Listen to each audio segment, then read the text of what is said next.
How is the current credit crunch crisis affecting the healthcare industry? You're listening to ReachMD XM160, the channel for medical professionals. Everyone's been focusing on the wild swings in the stock market, but for the healthcare industry, the more important index is the liquidity of the credit markets. This is The Business of Medicine, and I'm Dr. Larry Kaskel, your host. My guest today is Craig Standen, Senior Vice President within the Healthcare Finance Group of Ziegler Capital Markets. Craig, welcome to the show. Thanks very much for having me. Well, can you help us, because we're physicians and supposedly we're not very good with finance and business and the stock market. What's the credit market? What's the debit market? How does that even affect me as a physician? Well, right now the credit markets are, shall we say, tad bit dysfunctional, and by that I mean in that there's a lot more sellers than there are buyers, and how that might directly affect you and your fellow physicians is that many work at hospitals, and those hospitals need to access capital to fund the projects, adding new wings, buying expensive equipment, and the like. And right now, there really is very little, if any, access to capital for the broader range of hospitals that would look to those markets to access that required capital.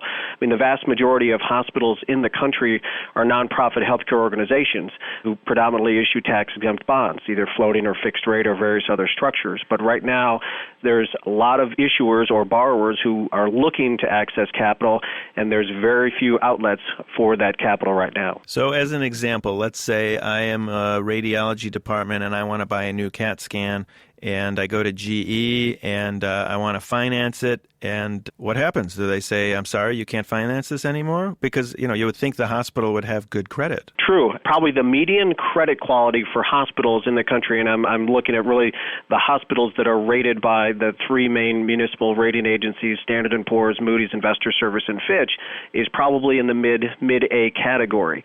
So there's a lot of larger systems and single-site facilities that are rated higher, but there's also a large number that are rated lower investment grade, and in many cases sub-investment grade or non-rated.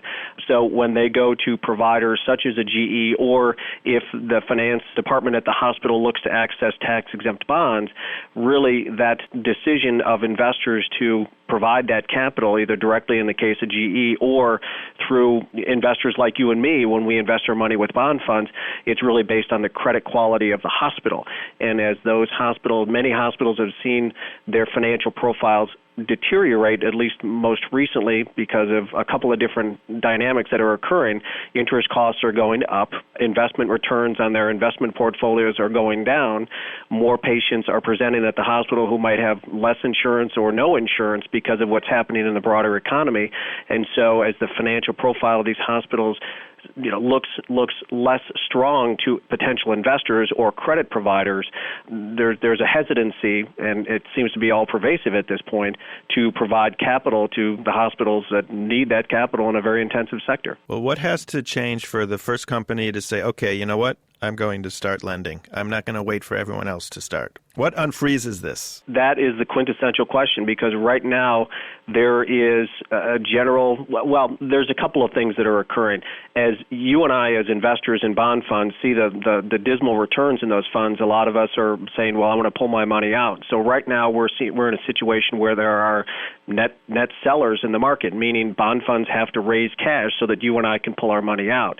So what we've got right now is a huge supply and demand imbalance. Lots of people wanting credit and are wanting capital, and there's no net buyers, or I should say fewer net buyers than there are for the available supply.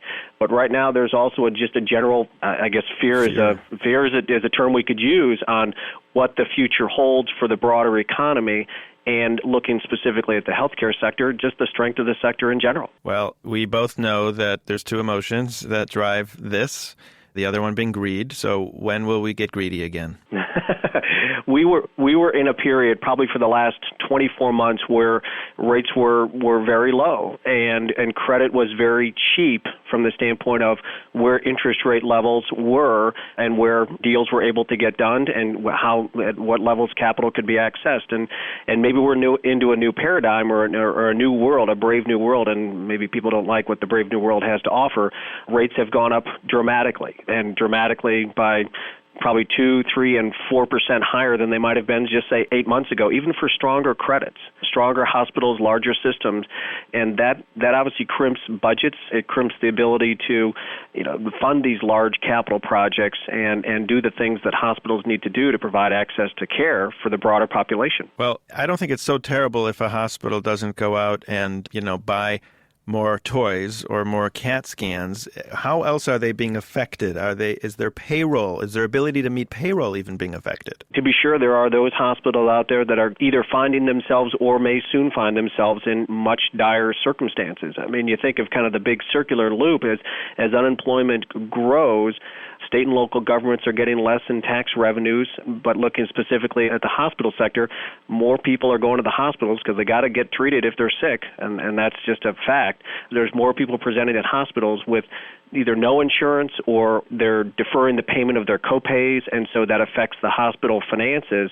And it's really it's starting to affect the broader healthcare sector in terms of just the financial profile, which really drives investors in decisions on whether or not they're going to buy bonds issued by those hospitals or provide credit in the case of, say, a GE that's looking to do a capital lease on a new CAT scan. So it's hospitals.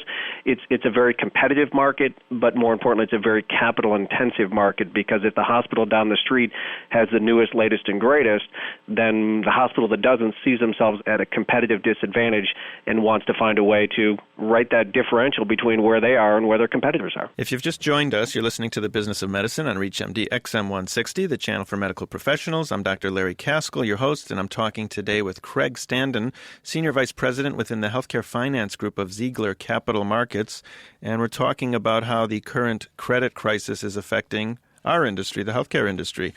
Craig, have there been any hospital failures? Are we going to see a string of them, or does that not ever happen? No, hospital failures, do occur, and it is kind of rarer when you see a hospital closure or an outright bankruptcy. But as I indicated earlier, I do think that in the near term you will start to see more hospitals find themselves in a less favorable financial situation. But what I think that also will bring about is another cycle of consolidation within the healthcare sector. So the smaller hospitals that find themselves, or I shouldn't say smaller hospitals of whatever size that find themselves not having access to capital might be in a situation where they need to partner up with another stronger entity that would provide them the access to capital, again, to provide care to the populations that they serve. If you were a CEO of a local hospital that perhaps was not part of a huge organization, what could you do to manage this crisis, to stay afloat and wait for it to end? Well, I'm sure there's a lot of CEOs that are having that very same thought, probably at all different times in the evening. There's definitely probably pressures that will be brought to bear as it relates to payroll. You may see hospitals, in fact, we are already starting to see hospitals that are laying off to meet budgets or just to stem the financial declines that they might be experiencing. It comes down to really being able to effectively manage the care that they provide for the patients that present, treating them in a cost-efficient manner, being able to manage your capital structure in terms of, what's your cost of debt that you currently have, and also looking very hard at the projects that you might want to fund or finance in the near term, and whether or not those can be adequately funded either through philanthropy or cash flow, or maybe having to make that hard decision of deferring projects until the market figures out which direction it's going to go. It sounds like the CEOs may be faced to develop a leaner, smarter organization, so it may not be so bad. Yeah, I think you're right. Certainly the healthcare area or the healthcare sector has been moving solidly in the direction of employing more efficient modes of treating patients, using more technology, engaging physicians to find ways to treat patients in a more effective, cost-effective manner, at the same time providing the highest quality of care. But certainly I think this market dynamic we're in will require that CEOs look at their organizations from top to bottom and find ways that they can wring out extra costs and just find ways that they can, as you say, run leaner and smarter and, quite frankly, faster. Craig, are there any sweet spots in the medical field? I was reading in one of the newspapers that medical REITs are still an okay place to put your money. Is that even true anymore? Well, we've all heard about the asset bubble in terms of real estate values as it relates to residential real estate values, and some of those declines have been precipitous in certain areas of the country. But there does appear to still be a strong strong area of demand as well as pricing and valuation levels for medical real estate. There's been a big focus of a number of large and as well as smaller REITs in this particular area, but there does seem to be at least fairly good support for the valuation levels for medical real estate in particular. And if we look at just the general average doctor out there, such as myself, I have not seen anything yet through the months of October, November, and early December. I'm waiting for something terrible to happen, but I've been able to access my line of credit. It's intact. They haven't asked me to, give a note on my home.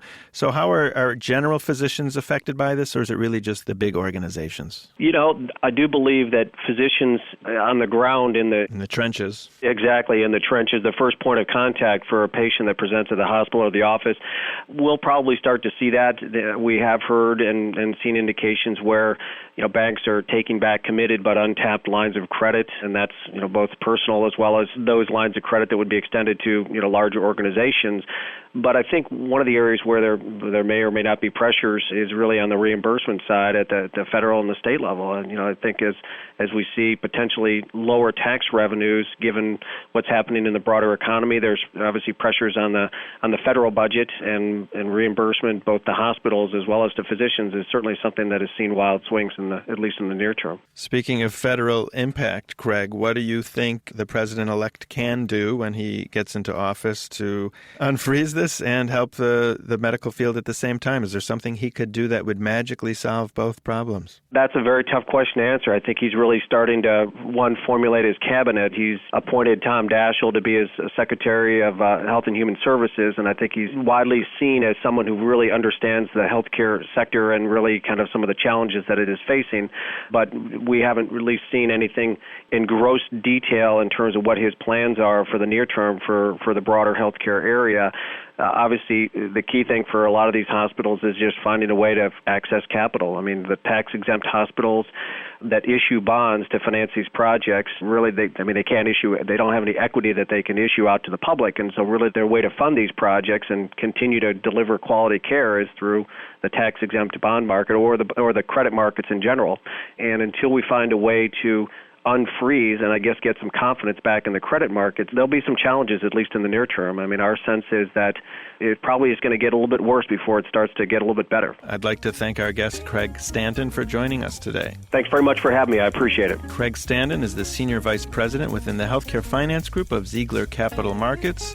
And we were talking today about trying to understand how the credit markets are directly impacting the welfare of the healthcare industry. You've been listening to The Business of Medicine on ReachMD XM, the channel for medical professionals. Please visit our website at reachmd.com, which now features our entire library through on-demand podcasts. And if you'd like to reach us by phone with comments or suggestions, please call us at 888-MD-XM160. And thanks for listening.